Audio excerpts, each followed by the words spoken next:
Hi, എൻ്റെ പേര് ശ്രീജ സരസ്വതി. ഞാൻ എന്നെ ഒന്ന് സെൽഫായിട്ട് ഇൻട്രൊഡ്യൂസ് ചെയ്യാമെന്ന് വിചാരിച്ച് വന്നതാണ്. എനിക്കൊരു യൂട്യൂബ് ചാനലുണ്ട്, ഗ്ലോ ഫേസ് ടു ശ്രീജ എന്ന് പറഞ്ഞിട്ട്. അതിൽ ഞാൻ ആദ്യമൊക്കെ ഒരു ബ്യൂട്ടി ടിപ്സാണ് ഇട്ട് പോയത്. കാരണം എനിക്ക് അപ്പോഴൊരു പാർലർ ഉണ്ടായിരുന്നു. അപ്പം ആ പാർലറിൽ ബേസ് ചെയ്ത് ഞാൻ ടിപ്സ് ഇടുന്നതും പിന്നെ ഞാൻ അവിടെ ചെയ്യുന്ന കാര്യങ്ങളൊക്കെ കണ്ട് എന്റെ ബിസിനസ് ഒന്ന് ഡെവലപ്പ് ആക്കാം, അല്ലെങ്കിൽ എന്റെ പാർലറിൽ അത് കണ്ട ആൾക്കാർ വരണമെന്ന് ഉദ്ദേശിച്ചാണ് ഞാനത് ചെയ്തത്. പിന്നെ വന്നപ്പോൾ എനിക്ക് പാർലർ സ്റ്റോപ്പ് ചെയ്യേണ്ടി വന്നു. അത് വേറൊന്നും കൊണ്ടല്ല, എൻ്റെ അമ്മ കിടപ്പായി പോയി. അമ്മ എന്ന് പറയുമ്പോൾ എൻ്റെ ഹസ്ബൻഡിന്റെ അമ്മ. അമ്മയ്ക്ക് എൻ്റെ ഹസ്ബൻഡ് മാത്രമേ ഒരു മോനായിട്ടുള്ളൂ. അപ്പൊ അമ്മ കിടപ്പായപ്പോൾ അമ്മയുടെ കൂടെ നിന്ന് നോക്കണമെന്ന് തോന്നി. കാരണം നമ്മൾ നോക്കുമ്പോലെ പറ്റില്ലല്ലോ വേറൊരാളെ വച്ച് ചെയ്യുമ്പോഴും. അപ്പോൾ അങ്ങനെ എനിക്കത് സ്റ്റോപ്പ് ചെയ്യേണ്ടി വന്നു. പാർലറിൽ ഒട്ടും പോകാൻ പറ്റാതെ വന്നു. എന്തെന്ന് വെച്ചാൽ പിന്നെ സ്റ്റാഫിനെയൊക്കെ വെച്ച് ചെയ്യാൻ വേണ്ടിയിട്ടുള്ള വരുമാനമൊന്നും അതിലില്ല. ഞാൻ ചെയ്ത് എനിക്ക് കിട്ടുന്ന എന്തെങ്കിലും അങ്ങനെ ഉണ്ടായിരുന്നുള്ളൂ. ആ പാർലറിൽ ഒരു ചെറിയൊരു ഗ്രാമത്തിലുള്ള പാർലറായിരുന്നു. അപ്പൊ എനിക്ക് അത് പാർലർ റെന്റിനുമായിരുന്നു. അപ്പൊ എനിക്ക് കണ്ടിന്യൂസ് അങ്ങ് പോകാൻ പറ്റിയില്ല, വെറുതെ റെന്റ് കൊടുക്കേണ്ടി വന്നു. അങ്ങനെ ആയപ്പോൾ അത് സ്റ്റോപ്പ് ചെയ്യേണ്ടി വന്നു. അമ്മയുടെ കൂടെ നിന്ന് നോക്കണമെന്ന് തോന്നി. കാരണം എനിക്ക് ഈ ലൈഫിൽ ഇവിടെ ഈ കുടുംബത്തിൽ, അതായത് എൻ്റെ ഹസ്ബൻഡിന്റെ കുടുംബത്തിൽ വന്നിട്ട് എനിക്കൊരു ഭയങ്കര ബാക്ക് ബോണ്ടായിരുന്നു എൻ്റെ അമ്മ, എൻ്റെ ഹസ്ബൻഡിന്റെ അമ്മ. അപ്പൊ അമ്മ ഉള്ളതുകൊണ്ടാണ് എനിക്ക് ഇവിടെ പിടിച്ചു നിൽക്കാനും കഴിഞ്ഞത്. കാരണം അങ്ങനെ കുറെ പ്രശ്നങ്ങളൊക്കെ ഉണ്ടായി എല്ലാവരുടെ കുടുംബത്തിലും ഉള്ള പോലെ തന്നെ. അപ്പൊ അമ്മ എനിക്കൊരു ഭയങ്കര ബാക്ക് ബോണ്ടായിരുന്നു, ഒരു ബലമായിരുന്നു. അപ്പൊ അമ്മയ്ക്ക് വയ്യാണ്ടായപ്പോൾ അമ്മയുടെ കൂടെ നിന്ന് ചെയ്യണമെന്ന് തോന്നി, അമ്മയെ നോക്കണമെന്ന് തോന്നി. അതുകൊണ്ട് എനിക്ക് പാർലർ സ്റ്റോപ്പ് ചെയ്യേണ്ടി വന്നു. മാത്രമല്ല, ഞാൻ ഈ പാർലറിന് വേണ്ടി തുടങ്ങിയ ഈ ചാനലിൽ എനിക്ക് പിന്നെ വീഡിയോസ് ഇടാനും പറ്റിയില്ല. അതായത് ഞാൻ 2 മാസം കൂടുമ്പോഴൊക്കെയാണ്. കാരണം അമ്മയ്ക്ക് വയ്യാണ്ട് തീരെ കിടപ്പായതുകൊണ്ട് അമ്മയെ നോക്കുന്ന സമയത്തൊന്നും എനിക്ക് പിന്നെ വീട്ടുകാര്യങ്ങളെല്ലാം കൂടെ ആയപ്പോൾ എനിക്ക് വീഡിയോ ഇടാനും ഒന്നും പറ്റിയില്ല. കാരണം വീഡിയോ എടുക്കുന്നതും എഡിറ്റ് ചെയ്യുന്നതും എല്ലാം ഞാൻ തന്നെയാണ്. എൻ്റെ ഈ ചെറിയ ഫോണിൽ വെച്ചിട്ട്, വലിയ വിലയുള്ള ഫോണൊന്നുമല്ല, സാധാരണ ഒരു ഫോണാണ്. അപ്പൊ അതിൽ വെച്ചിട്ടാണ് ഞാൻ വീഡിയോ എടുത്തോണ്ടിരുന്നത്. പിന്നെ ഇൻഷോട്ടിൽ ഞാൻ തന്നെ, ഈ പല കുട്ടികളും ഇങ്ങനെ വീഡിയോസ് ഇടുമല്ലോ, ഇൻഷോട്ടിൽ എങ്ങനെയാണ് എഡിറ്റ് ചെയ്യേണ്ടത്, അങ്ങനെ അതൊക്കെ നോക്കി പഠിച്ച് ഞാൻ തന്നെ ചെയ്യുന്ന ഒരു എഡിറ്റിങ്ങും കാര്യങ്ങളൊക്കെയാണ്. അപ്പോൾ എല്ലാം ഞാൻ തന്നെയാണ്. എനിക്ക് ഒന്നും ആരെയും ഹെൽപ്പ് ചെയ്യാനായിട്ടില്ല. അപ്പൊ എല്ലാം ഞാൻ തന്നെ ചെയ്യണം. അങ്ങനെ വന്നപ്പോൾ എനിക്ക് കണ്ടിന്യൂസ് ആയിട്ട് വീഡിയോ ഇടാൻ പറ്റില്ല. അങ്ങനെ ഏകദേശം 1 വർഷത്തോളം അമ്മ കിടപ്പായി. കാരണം എനിക്ക് അങ്ങനെ വീഡിയോ ഇടാൻ പറ്റില്ല. അങ്ങനെ ഇടാത്തത് കൊണ്ട് ആയിരിക്കും എൻ്റെ ചാനൽ അങ്ങ് ഡെഡായി പോയി. ആദ്യം ഒന്ന് ഗ്രോ ആയി വന്നതാണ്, പിന്നെ അതങ്ങനെ ഡെഡായി പോയി. അപ്പൊ പിന്നെ എന്ത് ചെയ്യാം, പിന്നെ ഞാൻ വല്ലപ്പോഴും കൂടെ, അതായത് 2 മാസം 3 മാസം കൂടുമ്പം ഇടുമായിരുന്നു. പിന്നെ പാർലർ സ്റ്റോപ്പ് ചെയ്തപ്പോൾ, ബ്യൂട്ടി ടിപ്സ് ആണല്ലോ ആദ്യം ഇട്ട് തുടങ്ങിയത്. അപ്പൊ ഞാൻ പാർലർ സ്റ്റോപ്പ് ചെയ്തപ്പോൾ കുറച്ച് കോമഡി മിക്സ് ചെയ്ത്, അതായത് ആൾക്കാർ കാണട്ടെ എന്ന് വിചാരിച്ചിട്ട് കുറച്ച് കോമഡി മിക്സ് ചെയ്ത് അതിൽ ടിപ്സും കൂടെ ആഡ് ചെയ്ത് അങ്ങനെ ഇട്ട് പോയി. അപ്പൊ ഞാൻ ഇങ്ങനെ കോമഡി, ഞാൻ ഓൾറെഡി കുറച്ച് സീരിയസ് ആയിട്ടുള്ള ഒരാളായിരുന്നു. അപ്പോൾ ഞാൻ ഇങ്ങനെ കോമഡി ഇട്ട് വന്നപ്പോൾ എന്നെ കുറച്ച് പേരെന്റെ വീഡിയോസ് കാണുന്നവരുണ്ടായിരുന്നു, എന്നെ അറിയുന്നവര്. അപ്പൊ അവര് പറഞ്ഞു ഞാൻ കോമിക്കായിട്ട് ചെയ്യുമ്പോൾ കുറച്ചും കൂടെ രസമുണ്ട് കാണാൻ, അല്ലെങ്കിൽ കുറച്ചുകൂടെ വർക്ക് ആവണമെന്നൊക്കെ. അപ്പൊ പിന്നെ ഞാൻ എന്റെ കോമഡിനെ കണ്ടപ്പോൾ എനിക്ക് തന്നെ ഇഷ്ടപ്പെട്ടു. അതായത് ഞാൻ തന്നെ ചെയ്യാൻ തുടങ്ങി. കാരണം നമ്മൾ ലൈഫിൽ ഫുൾ സീരിയസ് അല്ലേ, നമുക്ക് ഒരുപാട് പ്രാരാബ്ദങ്ങളും കാര്യങ്ങളും ഒക്കെ. അപ്പോൾ ഇത് കണ്ടപ്പോൾ എനിക്ക് ചിരിക്കാൻ തോന്നി. അപ്പോൾ എന്റെ ഉള്ളിന്റെ ഉള്ളിലൊരു കോമിക് ക്യാരക്ടർ ഉണ്ട്.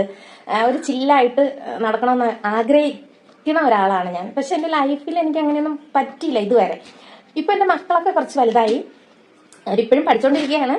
അപ്പോൾ ഞാൻ കുറച്ച് ഫ്രീ ആയി എന്ന് തന്നെ പറയാം. അപ്പൊ ഞാൻ വിചാരിച്ചു ഞാൻ എന്റെ ഇഷ്ടത്തിന് എന്തെങ്കിലും ചെയ്യാം. ഒന്നും വേണമെന്ന് ആഗ്രഹിച്ചല്ല ആദ്യം തുടങ്ങിയത്. പക്ഷെ പിന്നെ ഇപ്പോ ഞാൻ പറഞ്ഞില്ലേ, ആദ്യം 1 വർഷം ഇങ്ങനെ ഗ്രോ ആയി മോണിറ്റൈസ് ആവും എന്ന ഘട്ടത്തിലാണ് എനിക്ക് സ്റ്റോപ്പ് ചെയ്യേണ്ടി വന്നത്. ഇപ്പൊ എന്റെ അമ്മ മരിച്ചു, 1 വർഷമായി.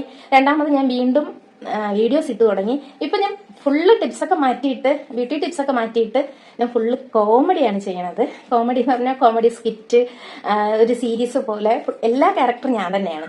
അപ്പം എന്താന്ന് വെച്ചാൽ അഭിനയിക്കുന്നത് ഞാൻ തന്നെയാണ്, സ്ക്രിപ്റ്റും ഞാൻ തന്നെയാണ്, എഡിറ്റ് ചെയ്യണത് ഞാൻ തന്നെയാണ്, സംഭവം ഫുള്ള് ഞാൻ തന്നെയാണ്, ഫോണിൽ വീഡിയോ ഷൂട്ട് ചെയ്യണത് ഞാൻ തന്നെയാണ്, എല്ലാം.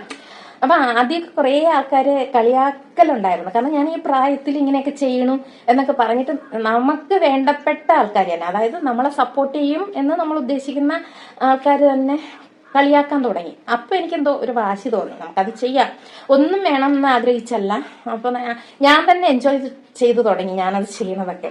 അപ്പൊ ഞാൻ പറഞ്ഞു പറഞ്ഞതെന്ന് വെച്ചാൽ എന്റെ ചാനലിൽ ഇപ്പൊ കംപ്ലീറ്റ് കോമഡിയാണ്. എന്റെ ഈ പൊട്ടബുദ്ധിയിൽ ഉദിക്കുന്ന കുറെ ത്രെഡുകളും അത് ഞാൻ തന്നെ അഭിനയിച്ച് ഞാൻ തന്നെ ചെയ്യുന്ന കാര്യങ്ങള്. അപ്പം എനിക്കത് ഇപ്പൊ കുറച്ച്, ശരിക്കും പറഞ്ഞ 3 വർഷമായി. ഇപ്പൊ ഏകദേശം ഇങ്ങനെ നമുക്ക് സബ്ബൊക്കെ കൂടെ എളുപ്പമാണ്. ഒരു 1600 സബ്ബോളൊക്കെ ആയി. ഇത്രയും വർഷത്തിനിടയ്ക്കാണെന്നും കൂടെ ഓർക്കണം ആയി. അവരോടെല്ലാം എനിക്ക് ഭയങ്കര നന്ദിയുണ്ട്. എല്ലാവരോടും നല്ല സ്നേഹമാണ്. അപ്പം എന്റെ ചാനൽ സബ്സ്ക്രൈബ് ചെയ്തല്ലോ, അപ്പൊ അതിന് വേണ്ടിയിട്ട് ഞാൻ എല്ലാവരോടും ഒരുപാട് നന്ദി പറയുന്നു.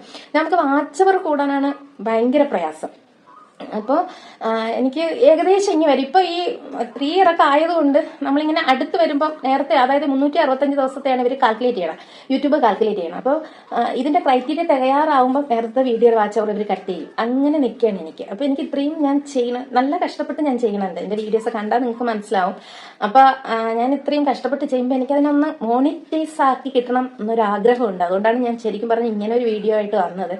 അപ്പം എൻ്റെ വീഡിയോ ഇഷ്ടപ്പെടുകയാണെങ്കിൽ എല്ലാവരും ഒന്ന് സബ്സ്ക്രൈബ് ചെയ്യണം, വാച്ച് ചെയ്യണം, ലൈക്ക് ചെയ്യണം, ഷെയർ ചെയ്യണം. പിന്നെ കമന്റ് നെഗറ്റീവ് ആയാലും പോസിറ്റീവ് ആയാലും ചെയ്യണം കേട്ടോ. കാരണം എന്ന് വെച്ചാൽ ഇതിൽ ഒരുപാട് കുറ്റങ്ങളൊക്കെ കാണും. ഞാൻ പറഞ്ഞില്ലേ, ഞാൻ തന്നെ ചെയ്യണതാണ്. എൻ്റെ ഈ പ്രായത്തിൽ ഞാൻ തന്നെ ഷൂട്ട് ചെയ്ത്, ഞാൻ തന്നെ എഡിറ്റ് ചെയ്ത്, സ്ക്രിപ്റ്റ് ചെയ്ത്, ഡയറക്ഷൻ ചെയ്ത് എല്ലാം ഞാൻ തന്നെ ചെയ്യണ ഒരു സാധനം ആയതുകൊണ്ട് അതിനകത്ത് ഒരുപാട് കുറ്റങ്ങളും കാര്യങ്ങളൊക്കെ കാണും. അപ്പൊ എല്ലാവരും അതൊന്ന് കമന്റ് ചെയ്യണം. എല്ലാവരും ഒന്ന് എൻ്റെ ചാനൽ ഗ്രോ ആവാൻ വേണ്ടിയിട്ട് ഒന്ന് ഹെൽപ്പ് ചെയ്യണം പ്ലീസ്. പിന്നെ ഇതേ പേരിൽ തന്നെ, എൻ്റെ ശ്രീജ സരസ്വതി എന്ന പേരിൽ തന്നെ എനിക്കൊരു ഫേസ്ബുക്ക് ഉണ്ട്, അതുപോലെ ഒരു ഇൻസ്റ്റയും ഉണ്ട്. അപ്പൊ ഇതെല്ലാം കൂടെ ഒന്ന് വിസിറ്റ് ചെയ്യണം എല്ലാവരും. അത് പറയാൻ വേണ്ടിയിട്ടാണ് ഞാൻ വന്നത്. പ്ലീസ് എല്ലാവരും ഒന്ന് ഹെൽപ്പ് ചെയ്യണം എൻ്റെ ചാനൽ ഗ്രോ ആവാൻ. പിന്നെ എൻ്റെ ഈ ചാനലിൽ എൻ്റെ പേഴ്സണൽ ആയിട്ടുള്ള കുറച്ച് കാര്യങ്ങളും ഒക്കെ ഞാൻ അപ്ലോഡ് ചെയ്യുന്നുണ്ട്. അത് വേറൊന്നിനല്ല. അപ്പൊ നമുക്ക് ഈ സ്വീറ്റ് മൊമെന്റ് ഒക്കെ നമ്മളെപ്പോഴും ഫോണിലൊക്കെ സൂക്ഷിച്ചിരുന്നാലും ചിലപ്പോൾ അത് നഷ്ടമാവും. പക്ഷെ ഇതുപോലുള്ള ഒരു ചാനലിൽ അല്ലെങ്കിൽ സോഷ്യൽ മീഡിയയിൽ അപ്ലോഡ് ചെയ്തിട്ട് നമുക്ക് എപ്പോൾ വേണമെങ്കിലും എടുക്കാമല്ലോ. അപ്പൊ എൻ്റെ കുടുംബത്തില് എനിക്കിപ്പോ ഏറ്റവും ഇഷ്ടം എന്ന് പറയുന്നത് എൻ്റെ ചേച്ചിയുടെ മോള് ഒരു കുഞ്ഞുണ്ട്, വേദു, ടൊനി വേദ എന്നാണ് അവളുടെ പേര്. അപ്പൊ അവളാണ് ഇപ്പം നിലവിൽ എൻ്റെ കുടുംബത്തിൽ ഏറ്റവും ഭയങ്കരമായിട്ട് ഞാൻ ഇഷ്ടപ്പെടുന്നതും അവളെ കുറിച്ച് ഓർമ്മിക്കണ പോലെ എനിക്ക് ഭയങ്കര ഇഷ്ടമാണ്. അപ്പൊ അവളെ കുറച്ച് കാര്യങ്ങളും ഒക്കെ ഞാൻ ഇതിൽ അപ്ലോഡ് ചെയ്യുന്നുണ്ട്. അപ്പൊ എല്ലാവരും കാണണം, ലൈക്ക് ചെയ്യണം, ഷെയർ ചെയ്യണം, സബ്സ്ക്രൈബ് ചെയ്യണം, കൂടെ കമന്റ് ചെയ്യണം. അപ്പൊ ബൈ.